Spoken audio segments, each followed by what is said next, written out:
director, guionista, productor y cazatalentos que se mueve con gran soltura tanto en el cine como en el medio televisivo. Grandes actores y directores han brillado bajo su tutela y esta noche visita el plató de 12 mujeres sin piedad para ser él quien deslumbre.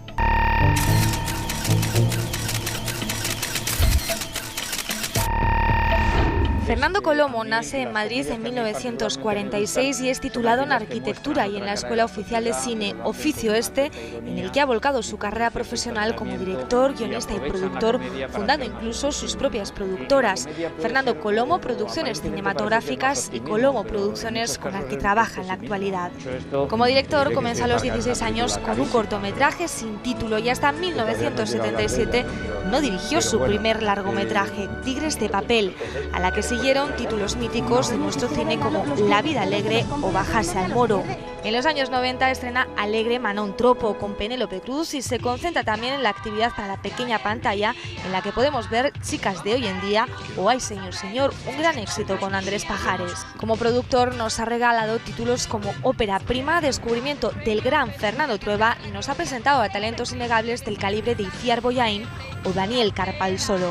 En 1997 vuelve plenamente al cine con Los años bárbaros y Al sur de Granada, y actualmente celebra su 50 aniversario tras las cámaras con La banda Picasso, cinta que se estrena el 25 de enero y que cuenta con 2 candidaturas al Goya. En ella narra la detención del pintor sospechoso del robo de la Gioconda en 1911, película con la que a buen seguro conquistará una vez más al público.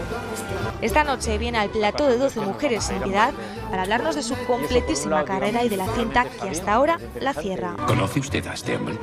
No le he visto nunca en mi vida. Fernando Colomo, buenas noches, bienvenido a 12 Mujeres sin Piedad. Buenas noches. ¿Estás así nervioso o no? No, estoy un poco asustado. Bueno, lo primero, darte la enhorabuena por esas nominaciones a los premios Goya por tu última película, La banda Picasso. Gracias. Y bueno, sobre premios me gustaría hablar, porque tú has ganado como mejor director, como mejor película, premios en Italia, en Múnich, en el Festival de Cine de París. ¿Tienes la espinita clavada del Goya? Sí, la verdad es que cuando el Goya normalmente, el Goya al mejor realizador o sobre todo al realizador Nobel o cosas así, quizá me lo podría haber llevado en su tiempo, quizá con Tigres de papel, que tuvo mucho éxito, pero no había Goyas en aquella época. Entonces, durante mis primeras 5 películas o 6, no había Goyas. Y entonces eso es una cosa que, bueno, que queda ahí. O sea, es decir, que yo creo que igual podía haber sacado algún Goyita. De todas formas, los que hacemos comedia estamos acostumbrados, y ya me lo explicó Berlanga, Lo tenéis más difícil. que lo de los premios no va con nosotros. O sea, es decir, no, yo no hago películas buscando premios, yo hago películas buscando el público y buscándome a mí mismo también. O sea, porque, por ejemplo, La banda Picasso para mí ha sido un ejercicio maravilloso durante años de estudiar una cosa que me gustaba mucho y he intentado transmitirlo al público. Fernando, y espero que haya llegado. Al hilo de la pregunta, también el cine español cada vez está más reconocido, pero no llega a tener el reconocimiento que tiene el cine americano. ¿Hasta qué punto se necesita rodar en otro idioma, tanto fuera como dentro de tu país, como es el caso de La banda Picasso? Sí. ¿O hasta qué punto hay que recurrir a actores o actrices como Nicole Kidman para tener éxito? Bueno, es evidente que ahora mismo, por ejemplo, en España, las películas americanas se ven dobladas. Sin embargo, las películas españolas, las pocas que se ponen en Estados Unidos, se ven obligatoriamente con subtítulos. Entonces, ¿eso qué hace? Que nosotros hemos regalado el idioma a los americanos. Entonces, los americanos hacen un cine muy potente, es una industria potentísima, importantísima. Creo que después de la de armamento debe ser la más importante, o por encima. Y lo que sucede es que aquí arrasan. Claro. Porque les hemos regalado el idioma. A mí me gustaría que a nosotros nos pasara lo mismo. Por eso también, o sea, yo por ejemplo hice una película en inglés una vez, en un momento dado. Es decir, ahora en el caso de La banda Picasso es distinto porque realmente son los personajes que están viviendo en París que hablan el idioma de la ciudad, ¿no? Y también se habla un poquito de español y también hay algo de alemán, italiano, etcétera, ¿no? Idiomas europeos. Pero tienes razón, es decir, que de vez en cuando, por ejemplo, en el caso de Lo imposible, pues es una película rodada en inglés, con actores estrellas, digamos, internacionales, y cuando es así es curioso, o sea, suele tener más éxito que las películas americanas.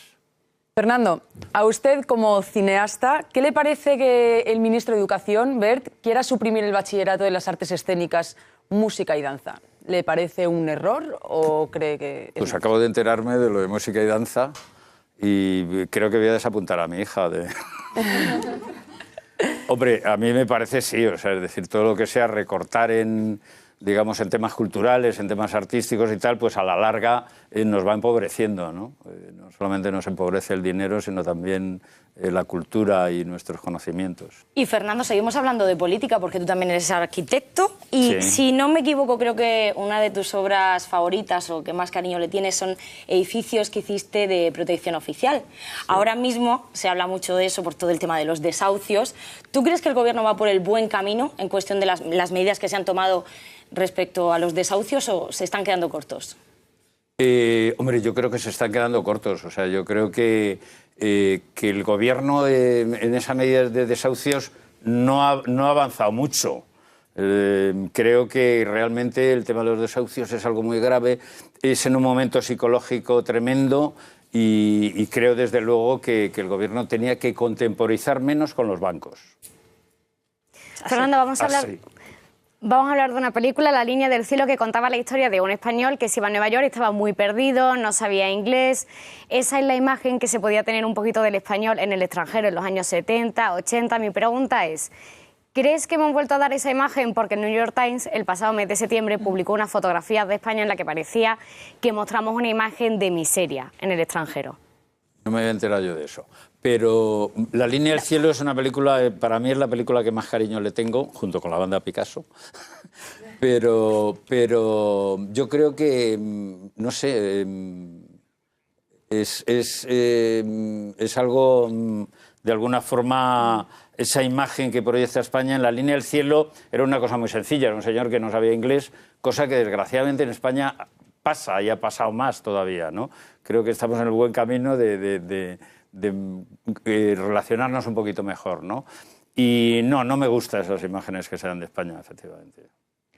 Fernando, volviendo al cine, yo quiero saber la opinión de un director de cine de por qué actores y actrices a lo mejor de la talla de Javier Bardem, de Penélope Cruz, de Antonio Banderas, de Paz Vega, que han sido defensores a capa y espada, defensores a ultranza del cine español, de repente a la primera de cambio, cuando tienen una oportunidad a lo mejor de irse a Estados Unidos, al cine americano, actores que han criticado mucho además el capitalismo en Estados Unidos, se van, se largan y ahí se quedan? Hombre, si a mí me ofrecieran en Estados Unidos, yo también me iría. Es decir, que esta es una profesión bastante global, bastante internacional y efectivamente, si yo tuviera oportunidad, ya te digo, de trabajar fuera en un proyecto interesante que me gustara, por supuesto que me iría, ¿no? Yo creo que no es criticable en absoluto, ¿no? Es decir, al contrario, es decir, yo creo que podemos sentirnos orgullosos como españoles.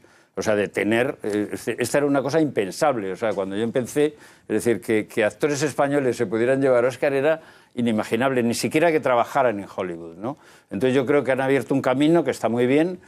Por supuesto, es decir, si el cine americano nos invade, ¿por qué no vamos a invadirle nosotros? Me parece genial. Vamos a seguir hablando de cine, de premios, porque se da la siguiente paradoja. Una película muda, Blancanieves, candidata a mejor película en lengua catalana. Y además hablan de toros. O sea, ¿qué tipo de estrategia están siguiendo? ¿Es que nos vamos a entender mejor sin hablar o...? Bueno, no lo sé, eso se lo tendrás que preguntar a los responsables de Blancanieves. Bueno, realmente sí, que ha sido elegida mejor película en habla catalana. Los premios Gaudí, sí. Bueno, elegida no es candidata. Es candidata. Sí, es candidata. No sé cómo lo ve, hay una estrategia, nos vamos a entender mejor, encima con toros. Es tradición española pura. Es tradición española, sí. Hombre, Blancanieves es una película muy interesante que se ha arriesgado a hacer una película en blanco y negro y sin diálogos. Yo la verdad es que ojalá se volviera al cine mudo, porque sería mucho más fácil. Los diálogos a mí me llevan muchísimo tiempo en la escritura de un guión, ¿no? Pero bueno, es una película que ha gustado y que parece que ha caído muy bien. O sea, pues nada, que tenga la suerte que se merece. Antes hablábamos de los recortes en el arte. Vamos a hablar ahora de los recortes en materia sanitaria, porque hace unos meses rodó un corto, un anuncio protesta llamado Tijeras, en los que precisamente eso se criticaba para el movimiento 15M, los recortes en materia sanitaria. Vamos a verlo.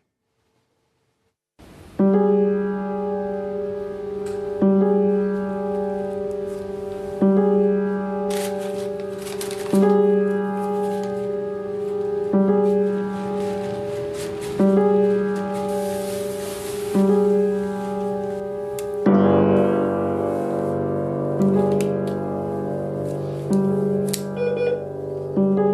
Tijeras.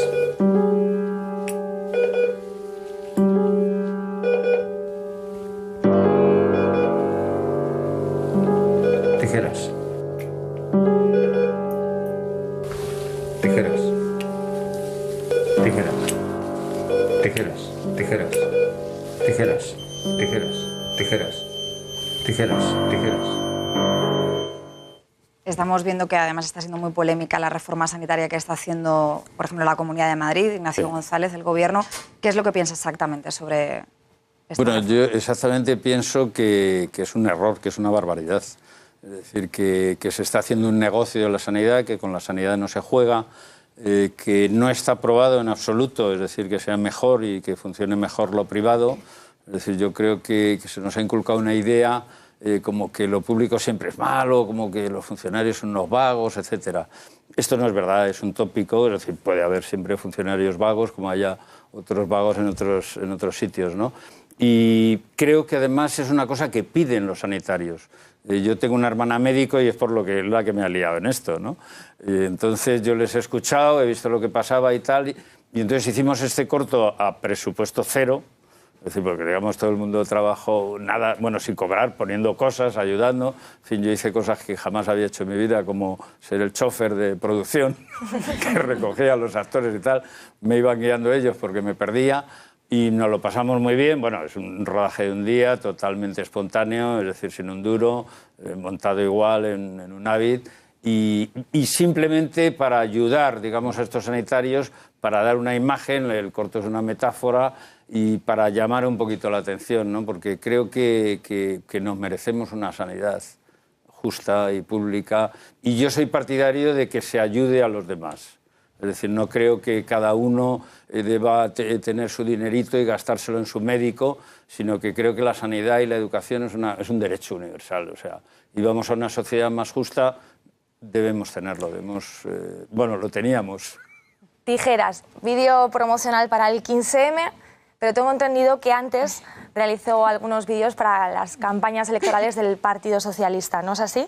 Sí, he realizado para la campaña del Partido Socialista, he realizado campaña para el periódico La Razón y he realizado películas para... O sea, que no dejaste de realizar campañas para el Partido Socialista porque se sintió muy decepcionado con Zapatero, sino porque fue algo casual, ¿no? No, eso, digamos, me llaman, o sea, yo trabajo también en publicidad, o trabajaba, la verdad es que hace tiempo que no me llaman, pero lo mismo que he podido hacer otras cosas, a mí me pagaron. Es trabajo. Trabajo puro y duro. Pues hablemos entonces de otras cosas. Usted dirigió una película muy divertida que se llama Rivales, en 2008, que era presentada como una comedia de catalanes contra madrileños. La excusa era el fútbol, pero yo quería preguntarle, ¿cree usted que realmente existe ahora mismo, unos cuantos años después, una verdadera guerra entre catalanes y madrileños? No digo solo en lo futbolístico, que es obvio que sí, sino en lo político. Bueno, están empezando las hostilidades. Esperemos que la sangre no llegue al río, ¿no? ¿Pero cree usted que llegará al río o cree que se quedará en una espero anécdota? Que no, yo creo que no. Es decir, yo creo que ahora mismo, es decir, después de un primer boom como independentista absoluto y que parecía que todo, yo llamé a mis amigos catalanes y todos me decían que no, que yo no. Que no pasa nada. Que no pasa nada. Y ahora mismo la sensación que hay es que se han quedado solos Convergencia y Esquerra. No vamos a dejar que llegue la sangre al río, pero cuéntanos, porque en el 85 dirigiste una superproducción internacional que se titulaba El Caballero del Dragón, que en taquilla no fue demasiado bien y además recibió unas críticas un poco duras, ¿no? Además de saber qué tal lleva Fernando Colomo las críticas, ¿no? Si en 50 años te has acostumbrado, me gustaría que nos dijeras si realmente hay intereses detrás de esas críticas. Bueno, lo de los intereses, la verdad es que no lo había pensado. Por ¿No lo habías pensado? Siempre que te hacen una crítica mala dices, claro, es que tiene envidia, es que no sé qué, él no sabe esta cosa y tal. Cuando te hacen una crítica buena dices, qué tío más listo, qué tío más majo y tal. Entonces yo lo que intento es como si te hacen una crítica mala, no tomártelo muy a mal, lo intento, hay veces que te afecta. Y si te hacen una crítica buena, sobre todo, tampoco creértelo del todo. Fernando, pues seguimos con tu faceta de director. Tu última película, La banda Picasso, comentaste que en principio no estaba concebida como una comedia, pero al final te salió así.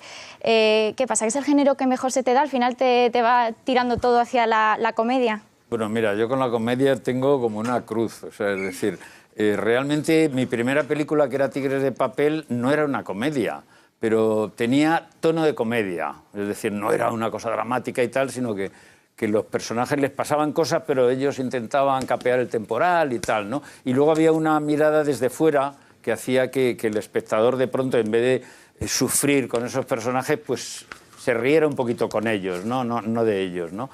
La comedia me persigue, me cascaron aquello de la comedia, el padre de la comedia madrileña y tal. Y, o sea, yo que soy un director bastante internacional, bueno, más que nada porque me gusta viajar. Y entonces, por ejemplo, La banda Picasso está rodada en Budapest y he rodado películas en Costa Rica y en México y en Nueva York, La línea del cielo, ¿no? Pero me han colocado esto de la comedia madrileña y yo, por ejemplo, en La banda Picasso, cuando me fui a escribir el guión, me llevé las obras completas de Bergman. Y me cogí las más oscuras, las más extrañas y tal, y me las veía por las noches y tal, pero luego me ponía a trabajar por la mañana y como tenías que concentrar aquellas cosas y resumirlas y darles un poquito de chispita, de pronto me salía comedia, ¿no? Ahora, La banda Picasso no es exactamente una comedia, tiene partes de comedia y tal, pero más bien es dramática y un poco melancólica. Fernando, antes hablabas de los recortes en la sanidad. Es un momento de recortes en todo, en sanidad, en educación, recortes también en subvenciones al mundo del entretenimiento, al teatro. Se quejan mucho los actores de teatro. Hablo de eso en general. Hombre, lo que pasa, por ejemplo, con el teatro, que yo creo que se ha notado más en el cine, es que sobre todo el teatro vivía mucho de ayuntamientos. Claro. De bolos que hacían y tal. Entonces, cuando los ayuntamientos caen, lo peor no es que no te contraten, lo peor es que ya te hayan contratado y luego no te paguen. No te puedan pagar. Eso es lo peor. Pero mi pregunta va más enfocada en un momento de recortes en todo, en cosas tan importantes como educación o sanidad. ¿Es ético pedir también financiación para el mundo de la cultura? Yo no lo he pedido, es decir, en el mundo de la cultura han hecho recortes brutales y creo que hubo una manifestación, pero tampoco se le ha dado mucho bombo, porque se entiende, efectivamente, que todo el mundo tiene que apretarse un poquito el cinturón. Ahora, a ver si se lo aprietan los de arriba. Claro. Los banqueros, esos el rey, serían los primeros, etcétera. Esos serían los primeros que se lo tendrían que apretar, ¿no? Efectivamente. Sabemos que su punto fuerte es la ironía y el humor, que ya lo ha dicho, y la memoria histórica es un tema que ha tocado bastante en sus películas, con cierto cinismo y mucha simpatía. Si ahora hiciese una película sobre la memoria histórica, ¿qué papel le daría a Baltasar Garzón? Pues le daría un papel importante. O sea, a mí me parece que Baltasar Garzón se ha enfrentado a, digamos, a poderes que normalmente no se enfrenta a nadie, y eso ha hecho que de alguna forma se quite esa especie de respeto que se debe practicar siempre con cualquier persona antes de atacarla, y le han dado por todos los lados. Hablando de los temas del cine español y precisamente de la guerra civil, muchos se quejan de que sois demasiado reiterativos en ese tema para vuestras películas, en general los cineastas españoles, la guerra civil, la guerra civil, la guerra civil. ¿No crees que es una herida que ya está o debería estar cerrada y es momento de pasar página, o crees que exagera la primero, gente? Yo creo que cada uno puede hablar de lo que quiera. Dicho esto, de la guerra civil yo no he hecho ninguna película. Hice una de la posguerra con tono de comedia, que era Los años bárbaros. Digo en general. En general, de la guerra civil hay la obsesión de que hacemos películas de la guerra civil. Yo me encontré a una amiga de mi edad y tal. Te puedo decir unas cuantas, ¿eh? Te puedo decir unas cuantas. ¿En cuántos años? O sea, el porcentaje de películas de la guerra civil, al año se puede hacer una o ninguna, o a lo mejor coinciden dos. Pero se nos queda en la retina, o sea, se nos queda de alguna forma como, pues no sé, películas como 13 Rosas, es decir, películas, pues también algunas han tenido más impacto, ¿no? Yo creo que es una obsesión, es decir, identificar cine español con guerra civil es totalmente erróneo. Te contaba la historia de la amiga esta, que de pronto me la encontré y tal, decía, ay, Fernando, tal, no veo las películas, es que en realidad no veo cine español porque no me gustan las películas de la guerra civil. Digo, no, a mí tampoco, pero yo sí que voy a ver cine español, porque además a mí me gusta ver el cine en las salas, ¿no? Porque ves la reacción de la gente, ¿no? Entonces hay que quitar de verdad esa idea yo no sé, es decir, es posible que no haya más películas de la Guerra Civil, o que de pronto no le guste hacer una película de la Guerra Civil y la haga allá él, porque ahora mismo no es muy comercial.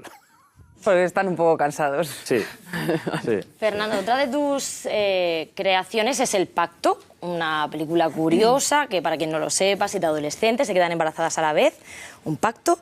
Directo o indirectamente, tú hablas del aborto también.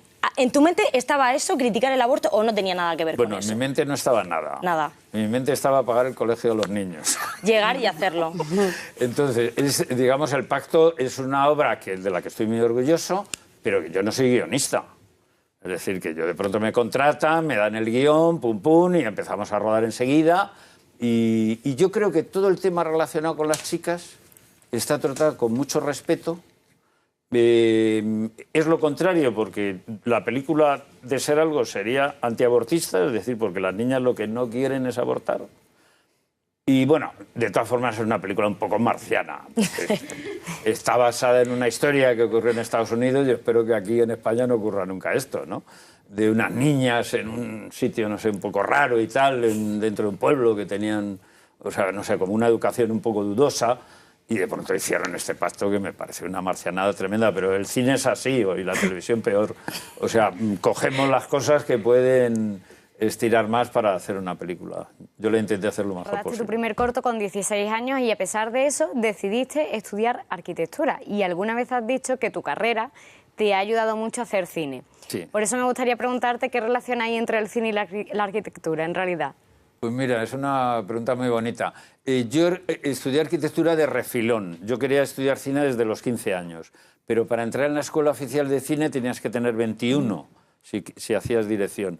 Claro. Entonces, digamos, yo soy hijo de militar y entonces mi padre me dijo, bueno, ¿qué vas a estudiar? Y yo dije, no, yo me gusta cine, ¿cómo cine y tal? No, pero bueno, cuando seas mayor haz lo que quieras, pero ¿qué vas a estudiar? Y yo dije, algo serio, hombre, ¿no? pues a mí como se me da muy bien el dibujo, yo he pensado que Bellas Artes. Dijo, ¿eso qué es? No, pintor y tal. Pintor, pero eso, bueno, vas a acabar de conductor de tranvías, decían. O sea, no sabía que los tranvías iban a desaparecer. Pero de alguna forma, como dibujaba bien y mi hermano había hecho, bueno, acababa de ingresar en arquitectura, pues ya tenía los libros, las reglas, toda esa serie de cosas. Y dije, bueno, pues venga, hago arquitectura. Y una vez que me puse a estudiar arquitectura, me gustó. O sea, una vez que pasé la iniciación, que era muy duro y que repetí, por supuesto, y las matemáticas y la física y todo era tremendo, pero conseguí aprobar los dibujos el primer año, entonces eso ya me dejó bastante libre para las teóricas y pasé a arquitectura. Y tuve maestros como Alejandro de la Sota, como Rafael Moneo, que me hicieron realmente enamorarme de la arquitectura, pero el cine era más poderoso que todo. Claro. Y entonces terminé arquitectura, trabajé como arquitecto durante 5 años y todo lo que gané lo empleé en mi primera película, en Tigres de Papel. Y con la ayuda de otros amigos, la mayoría arquitectos, también montamos una productora que era La Salamandra, y hicimos esa película y algunas más. O sea, que la arquitectura te ha ayudado a hacer cine por la compensación económica. Totalmente, por la compensación económica. Creía que había una relación. No, pero también, tienes razón, la pregunta es mucho más fina. Artística. Hay una relación, efectivamente, entre todas las artes, ¿no? Y para mí, como, o sea, tener la experiencia de arquitecto, pues me ha hecho manejarme muy bien, o sea, porque tienes una concepción del espacio, el cine es una recreación espacial, es decir, yo te hago un plano a ti y luego hacemos el contraplano, que ahora se verá de yo que estoy hablando, pues esto lo podemos rodar aquí, o a lo mejor yo puedo rodar contigo y yo me voy, y lo mío lo hago otro día, ¿no? Entonces, sabes muchas cosas y tienes que recrear el espacio, si entra un tercero se ve pues, otra zona. Fernando, hoy en día lo tendrías un poco complicado, porque los arquitectos están todos fuera. Aquí ya trabajo de arquitecto regular. Pero bueno, ¿qué te iba a decir? Hablábamos antes del documental de Tijeras, un documental, un corto vinculado al movimiento 15M, un movimiento del que tú creo que eres simpatizante. Sí. No sé si has escuchado un partido nuevo, un partido que tiene semanas de vida, se llama Partido X, que son, bueno, formado afiliados a movimientos del 15M, del 25S y que pretenden, entre otras cosas, es un partido un poco futurista, resetear el espacio electoral. ¿A ti este tipo de iniciativas han sido un tanto extrañas? ¿Qué te parecen? Oh, me parecen estupendas. O sea, es decir, yo creo que todo lo extraño hay que, de entrada, ver de qué se trata, porque si no estamos siempre haciendo lo mismo, ¿no? Yo pertenezco al partido EQUO, que es el partido ecologista, que significa también equidad, y que se busca la justicia y la equidad. Y en ese sentido, pues me parece bien que haya partidos pequeños que puedan empezar a crecer y que en un momento dado a lo mejor pueda ser una solución para la ciudadanía, ¿no? Pero esto de resetear el espacio electoral no es un poco cómico. Bueno, yo es que lo de resetear de verdad es una cosa que digo continuamente y no entiendo lo que es. Bueno, pues vamos a resetearnos y vamos a hablar de los Goya, ya que estamos en plena campaña. Se ha visto a Jaume Balagueró, por ejemplo, al director un poco molesto, y lo ha publicado en Twitter con cierta ironía. Ha dicho que no va a ir a la gala de los Goya porque nunca va, más que nada porque no le nominan. ¿No cree que siempre van los mismos a los Goya? O sea, si es como un círculo cerrado. Bueno, fíjate, estoy totalmente de acuerdo contigo.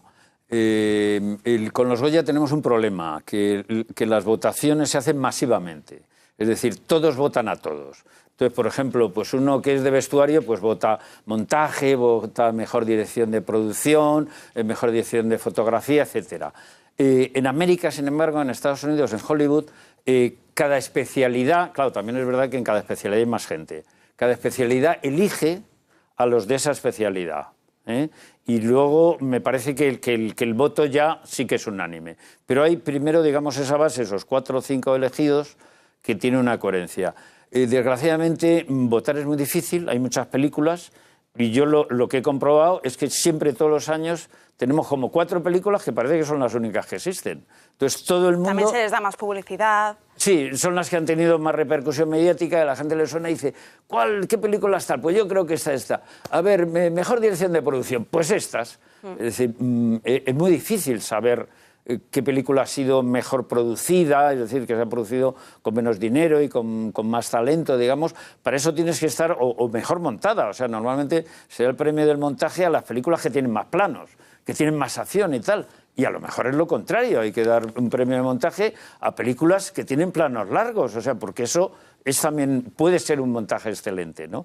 Entonces, al año que viene ya se ha aprobado una cosa mixta, que creo que de las 4 convocatorias hay 2 elegidas por los de cada especialidad, los especialistas, los técnicos, y por la otra, digamos, todos los académicos. Y yo espero que haya más variedad, que haya más opciones, porque la función de los Goya es tan sencilla como promocionar el cine español. A ver si lo escuchan.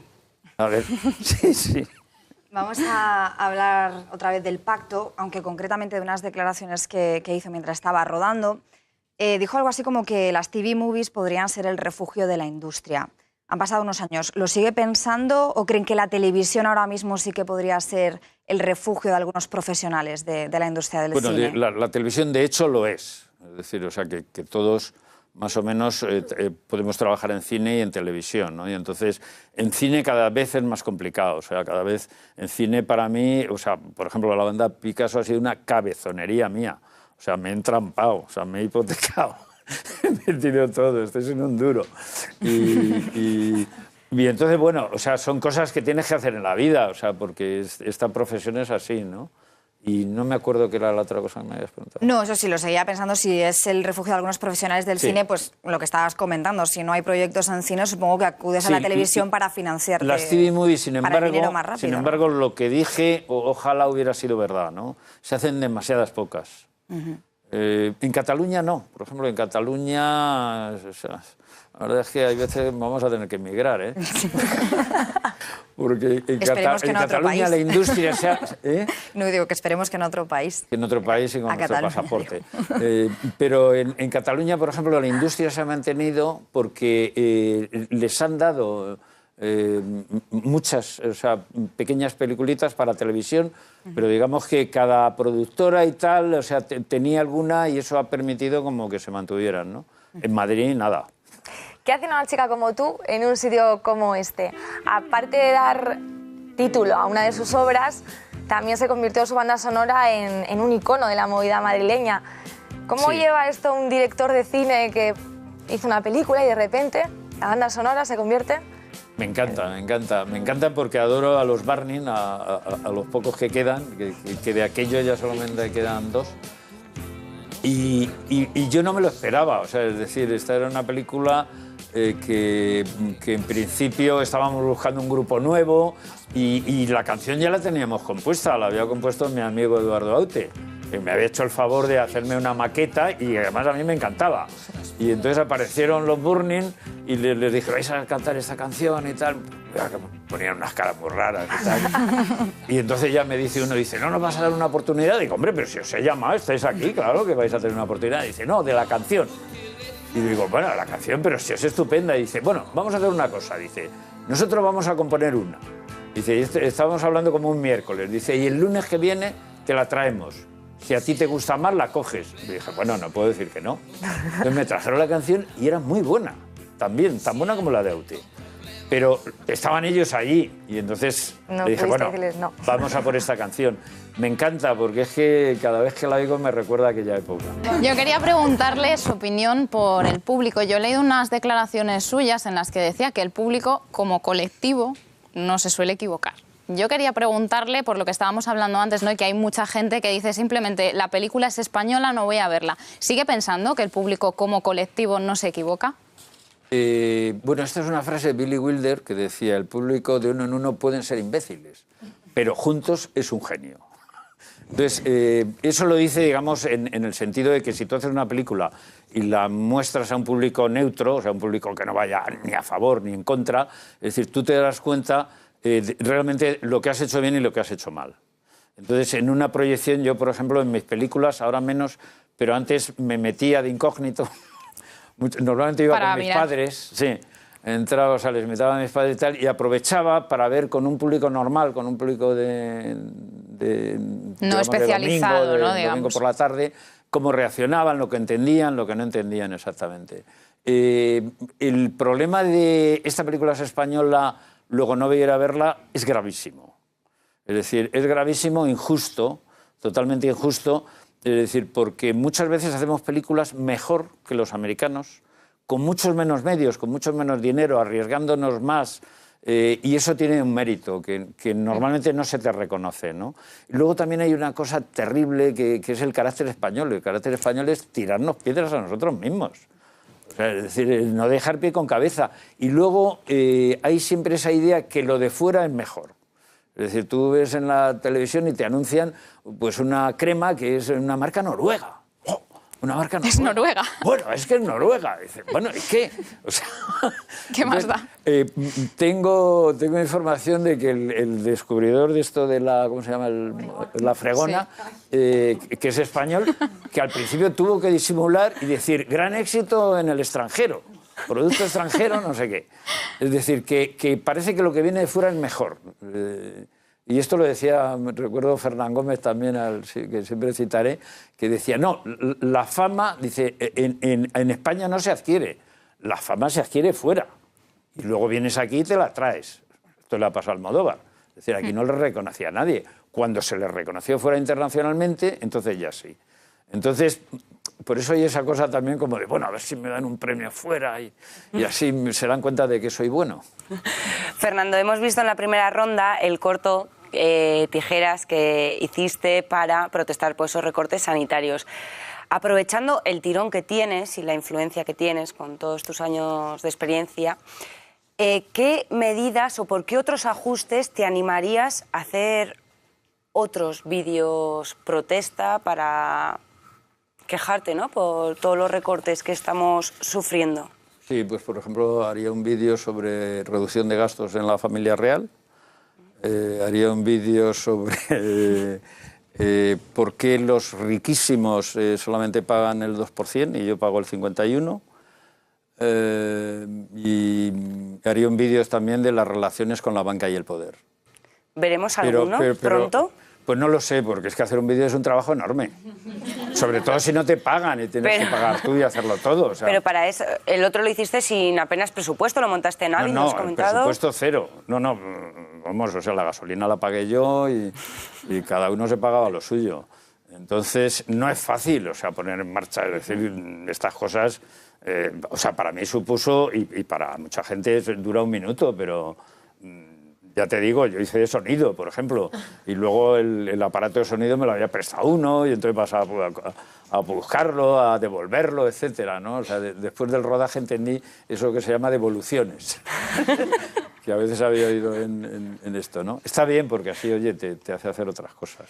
Fernando, pues vamos con esa obsesión tuya que has dicho de la banda Picasso, una película que se estrena la semana que viene, si no me equivoco. Sí, el día 25. El día 25. Cuenta la historia un poco disparatada de cómo se roba el cuadro La Gioconda y está basada en hechos reales. ¿Cómo te llegó esa historia y cómo decidiste montarla en una película? Pues mira, la verdad es que Picasso siempre me había impresionado. O sea, Picasso desde los 14 años, dije que me gustaba mucho dibujar. Pintar era más complicado porque ya necesitaba pinceles, era más caro y tal. Pero yo dibujaba continuamente. Y entonces descubrí lo que era el cubismo, descubrí lo que era Picasso y sentí como una especie de flash. Y me quise hacer pintor cubista. Pero entonces descubrí que el cubismo era un movimiento histórico y que ya había pasado. Es decir, que no, o sea, tendría que ser post-cubista o post-abstracción, alguna cosa así. Y entonces siempre tenía una fijación con Picasso. Y un día, y tengo bastantes libros de pintura y tal, y entonces un día estaba releyendo una biografía de Picasso y me topé con la historia de que Picasso fue detenido realmente como sospechoso de haber rodado La Gioconda. Y su amigo Apollinaire con él, o sea, los detuvieron a los dos, los enfrentaron. Picasso dijo, cuando le preguntaron, ¿conoce usted a este hombre? Dijo, no lo he visto en mi vida. Y Picasso quedó libre y Apollinaire estuvo una semana en prisión, que lo pasó bastante mal. Escribió unos poemas y tal, pero bueno, lo pasó bastante mal y luego eso de alguna forma desencadenó que se apuntara voluntario a la Primera Guerra Mundial para conseguir la nacionalidad francesa y allí le hirieron y murió a los 2 años a causa de la herida, ¿no? Entonces la historia me parecía tan potente, tan bonita, o sea, esa historia de esos 2 amigos que se encuentran. Realmente habían robado algo, es decir, habían participado en un robo en el Louvre, esto está perfectamente documentado, de 2 cabezas ibéricas del siglo III a V antes de Cristo que se encontraron en Andalucía y que estaban allí en el Louvre amontonadas. Entonces Picasso lo vio aquello, Manuel Huguet se lo enseñó, creo, y entonces a Picasso le dio como un flash, porque sabéis que Picasso era muy supersticioso, ¿no? Tenía... como buen andaluz, como buen español. Y entonces Picasso enloqueció con aquello, quería esas estatuas, entonces se las robaron para él. Él pagó una pequeña cantidad y tal, y hubo un señor, un amigo de Apollinaire, que las robó. La historia es que, pasado el tiempo, roban la Gioconda, 4 años después roban la Gioconda. Entonces, el que ha robado las estatuas ibéricas no puede evitar decir, o sea, escribir un artículo y tal, y contar toda esta historia. No dice los nombres y los apellidos, pero dice que se las vendió a un amigo pintor. Claro, tú imagínate a la policía de París, que no tenían ni idea, de pronto cuando sale este señor, inmediatamente se fueron a por Picasso y Apollinaire y los detuvieron. Entonces, es una historia muy bonita, es una historia sobre la amistad, es una historia también sobre el mundo del arte, es una historia sobre la elección entre la amistad y el amor y el arte, que Picasso elige el arte, entonces se convierte en el mayor artista del siglo XX y quizá de la historia junto con Leonardo. Los dos están unidos en el destino en la Gioconda. Y sin embargo Apollinaire muere y bueno, al final sí que vuelve a ser conocido y los dos de alguna forma, yo en esta película les he querido juntar, ¿no? Fernando, me están pegando gritos desde realización, que niñas, muy rápida la última ronda, porque entramos ahora en la última ronda, que es de preguntas rápidas, menos de 1 minuto, porque me lo han dicho hace 5. Vale. Me están ya... filmoterapia, propones tú, filmoterapia, el cine como terapia, ¿en qué consiste? Bueno, consiste en que tú vas al cine, sacas la entrada, es decir, te sientas, intentas no pensar en tus problemas habituales, es decir, que en los que es mejor no pensar nunca, pero vamos, el cine, si la película es buena, te ayudará mucho a eso. Y luego además hay una propina que dices, uy, qué bien me lo he pasado y tal, pero luego si la película es buena, caso de la banda Picasso, dicho modestamente... La vamos a ir a ver todas, ¿eh? Sí, sí. La semana que viene. Si es una película que te aporta más, quiero decir, o sea, es decir, que descubres otras cosas, que descubres, aprendes cosas de arte o de la vida o de lo que sea.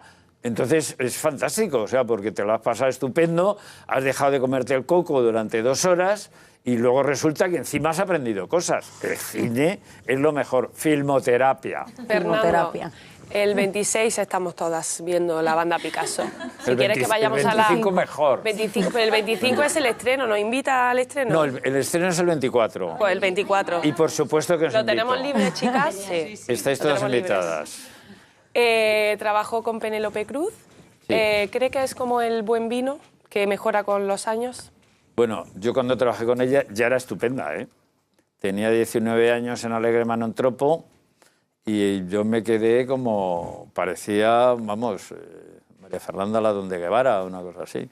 Era estupenda, o sea, era muy lista, lo captaba todo, tenía una facilidad para hacer las cosas, pues a la vez que el cine es algo como que te tienes que liberar, ¿no? Es decir, estás ahí como...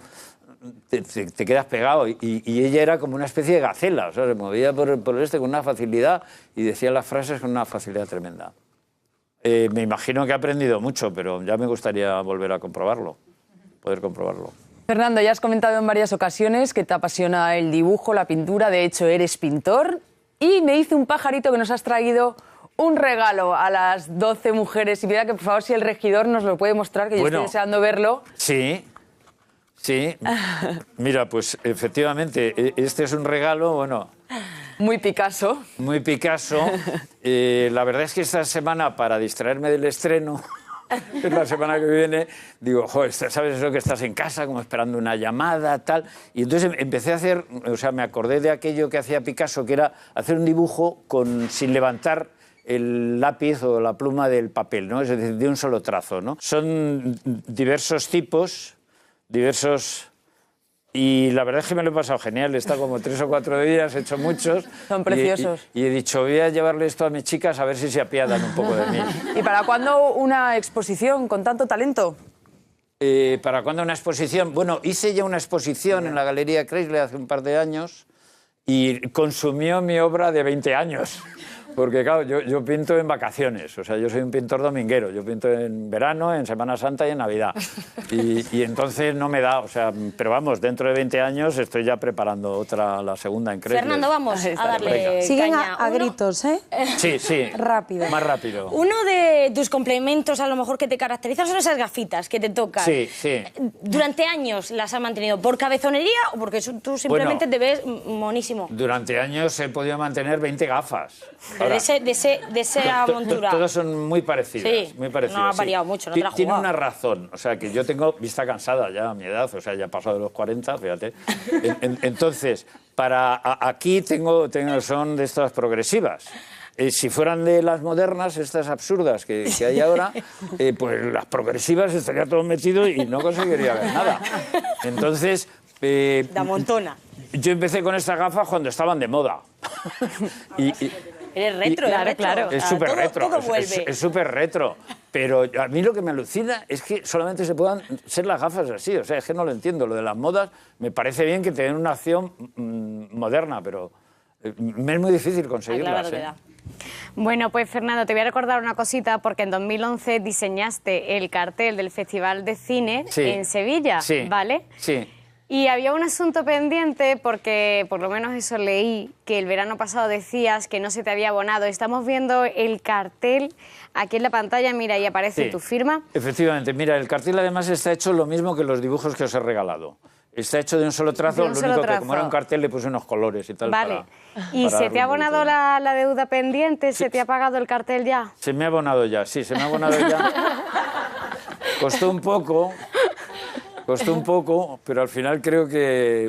Me parece que fue la que lleva la contabilidad en mi oficina, que en un momento dado le llamaron para no sé qué y dijo algo, ¿no? Y dijo, sí, además vamos a decir que no le han pagado y tal. Entonces ellos pagaron inmediatamente. Vale. Fernando, estamos a punto ya de conocer quiénes van a ser los ganadores de los Goya. Yo quiero que nos des 3 motivos de un director de cine, o sea, para que si alguien influyente nos está viendo que diga, oye, un director de cine está diciendo esto, sobre por qué Tadeo Jones debería llevarse los 5 Goyas a los que está nominado.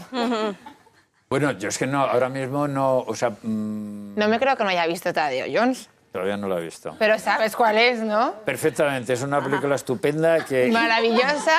Que ha arrasado... O sea, En medio mundo. Que en medio mundo, exactamente, y en el otro medio va a arrasar. Y que tienes pendiente y vas a ver esta noche. Por supuesto, Cuando salgas de aquí. pero no sé cómo son las otras tres. Entonces, Da igual, pero esta es la mejor, seguro. Bueno, ¿no? esperemos que sí. Desde luego es muy buena. Si las otras son tan buenas como esta, chapó. Difícil.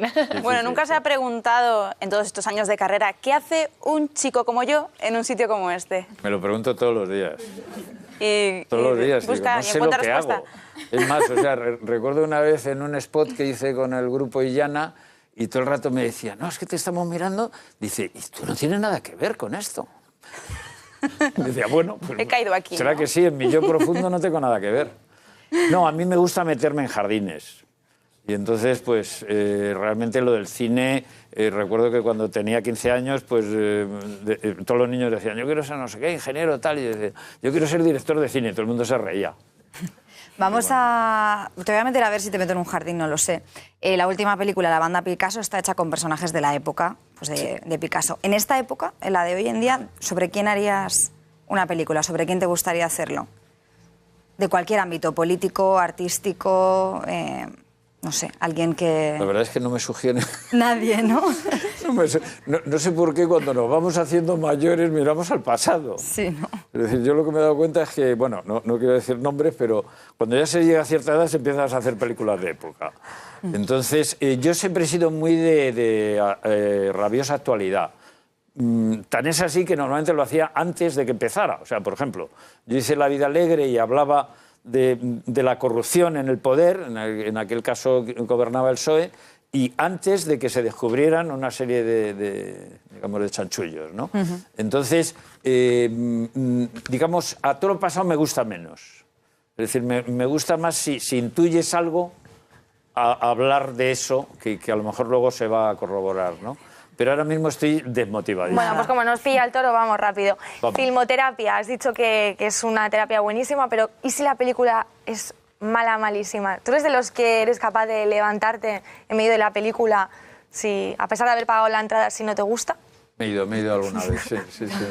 Me he ido alguna vez, recuerdo una vez de mi admirado Godard, que yo he estado loco por Jean-Louis Godard, un director de la Nouvelle Vague, y joder, vi una película suya en Madrid y estaba tan desesperado que de pronto dije, bueno, pero si no es obligatorio. O sea, a ver, ¿yo qué puedo hacer ahora? La terapia es mala.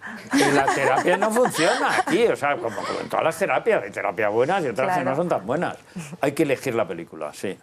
Pero para eso, como todo, hay que arriesgarse, o sea, claro, tampoco vas a ir todo el rato a tiro hecho, pero bueno... preguntas a los amigos y tal. No leer las críticas o leerlas para hacer lo contrario. Bueno, pues hablando de elegir y de arriesgar, como estábamos hablando hace un momento de los Goya y además ha dicho que se hacen votaciones muy masivas, yo quería darle la oportunidad de elegir sus propios ganadores de los premios Goya, al mejor director, al mejor actor y a la mejor actriz. Entonces vamos a verlos. Ahí están. Fernando Trueba. Me pones en un aprieto, Alberto Rodríguez. Lo sé, esa era la idea. Juan Antonio Bayona o Pablo Berger. Me pones en un aprieto, o sea... Esto tiene que ser rápido, ¿eh? Falta usted, pero... Las cuatro son estupendas, pues no, es que no lo sé, no lo puedo decir. Todavía me lo tengo que reflexionar. Por ejemplo, no he visto Grupo 7, que me han dicho que está muy bien. Y entonces, las otras tres? Las otras tres son estupendas. Las Hay tres, que decidirse por uno. Cada una muy distinta. No se moja. Bueno, pues me decido por la taquilla, por lo imposible, que ha sacado muchísimo dinero. Venga, Pero pues vamos con los nominados al mejor actor también. Bueno, en el caso de mejor actor sí que me voy por José Sacristán, porque es que Pepe Sacristán hice una película con él y nos hicimos muy amigos, es un tipo estupendo y es una vergüenza que no tenga un Goya. Bueno, vamos a ver si se lo dan. ¿Y mejor actriz? Y ya le saco del aprieto. Aida Fall, Penélope Cruz, Naomi Watts y Maribel Verdú. Bueno, a Maribel Verdú se lo dieron hace poco, o sea que... Ya tiene uno, entonces... Ya tiene uno.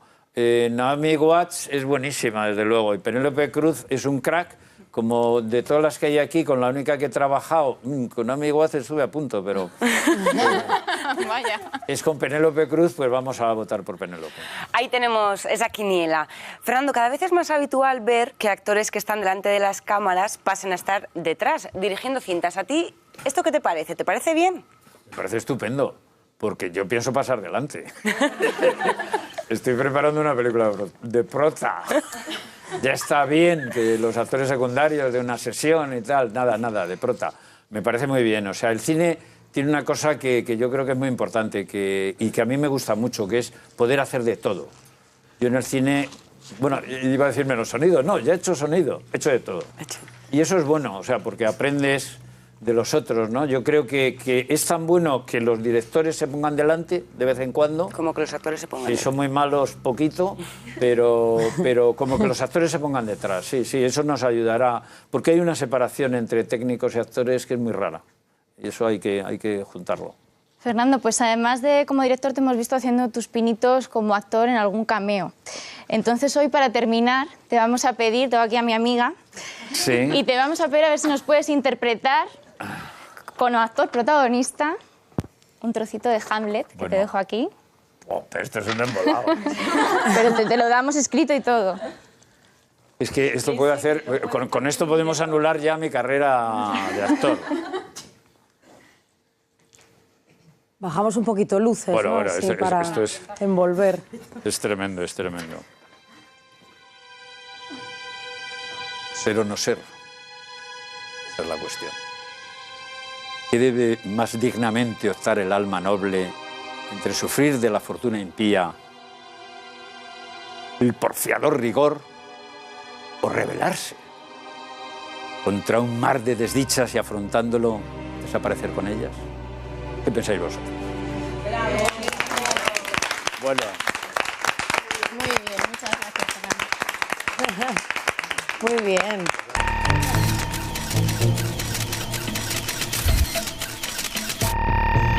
Me lo he pasado genial, creo que ha sido de los mejores programas que he grabado en mi vida y ya les he dicho que me tienen que invitar más a menudo. Voy a hacer una película enseguida para poder volver.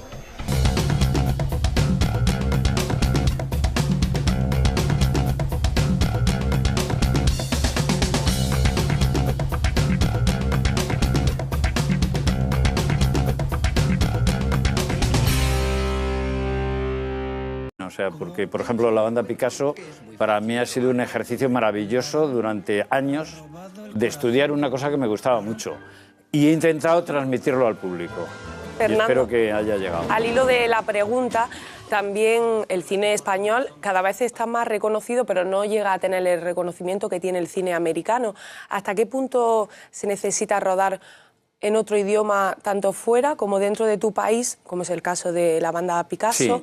¿O hasta qué punto hay que recurrir a actores o actrices como Nicole Kidman Sí. para tener éxito? Bueno, es evidente que ahora mismo, por ejemplo, en España las películas americanas se ven dobladas. Sin embargo, las películas españolas, las pocas que se ponen en Estados Unidos, se ven obligatoriamente con subtítulos. Entonces, ¿eso qué hace? Que nosotros hemos regalado el idioma a los americanos. Entonces, los americanos hacen un cine muy potente, es una industria potentísima, importantísima. Creo que después de la de armamento debe ser la más importante, o por encima. Y lo que sucede es que aquí arrasan. Claro. Porque les hemos regalado el idioma. A mí me gustaría...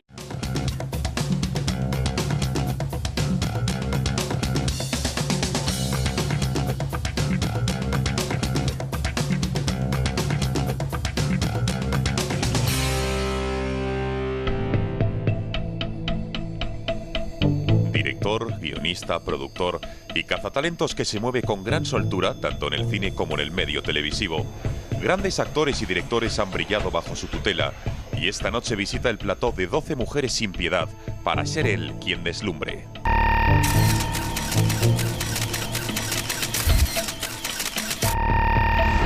Fernando Colomo nace en Madrid en 1946 y es titulado en Arquitectura y en la Escuela Oficial de Cine, oficio este, en el que ha volcado su carrera profesional como director, guionista y productor, fundando incluso sus propias productoras. Fernando Colomo Producciones Cinematográficas y Colomo Producciones, con las que trabaja en la actualidad. Como director comenzó a los 16 años con un cortometraje sin título y hasta 1977 no dirigió su primer largometraje, Tigres de papel. Ya que a nosotros nos pasara lo mismo. Por eso también, o sea, yo por ejemplo hice una película en inglés una vez, en un momento dado. Es decir, ahora en el caso de la banda Picasso es distinto porque realmente son los personajes que están viviendo en París que hablan el idioma de la ciudad, ¿no? Y también se habla un poquito de español y también hay algo de alemán, italiano, etcétera, ¿no? Idiomas europeos. Pero tienes razón, es decir, que de vez en cuando, por ejemplo, en el caso de Lo Imposible, pues es una película rodada en inglés, con actores estrellas, digamos, internacionales, y cuando es así es curioso, o sea, suele tener más éxito que las películas americanas. Fernando, a usted como cineasta, ¿qué le parece que el ministro de Educación, Wert, quiera suprimir el bachillerato de las artes escénicas, música y danza? ¿Le parece un error o cree que...? Pues acabo de enterarme de lo de música y danza y creo que voy a desapuntar a mi hija.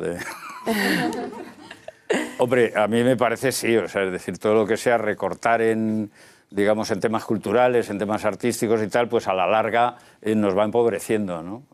A la que siguieron títulos míticos de nuestro cine como La vida alegre o Bajarse al Moro.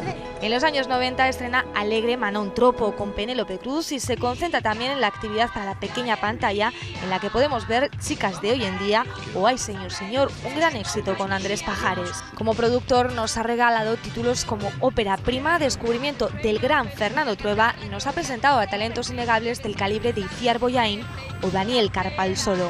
En 1997 vuelve plenamente al cine con Los años bárbaros y Al sur de Granada, y actualmente celebra su 50 aniversario tras las cámaras con La banda Picasso, cinta que se estrena el 25 de enero y que cuenta con 2 candidaturas al Goya. En ella narra la detención del pintor sospechoso del robo de la Gioconda en 1911, película con la que a buen seguro conquistará una vez más al público.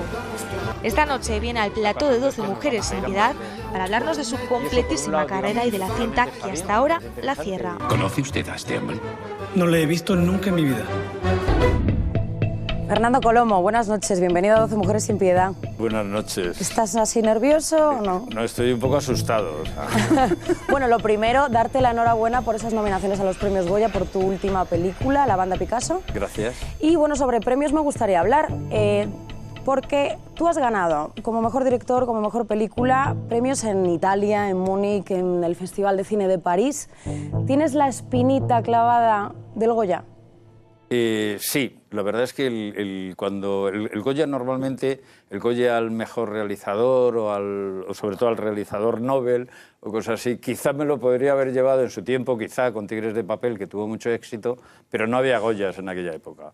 Entonces, durante mis primeras 5 películas o 6, no había Goyas. Y entonces eso es una cosa que, bueno, que queda ahí. O sea, es decir, que yo creo que igual podía haber sacado algún Goyita.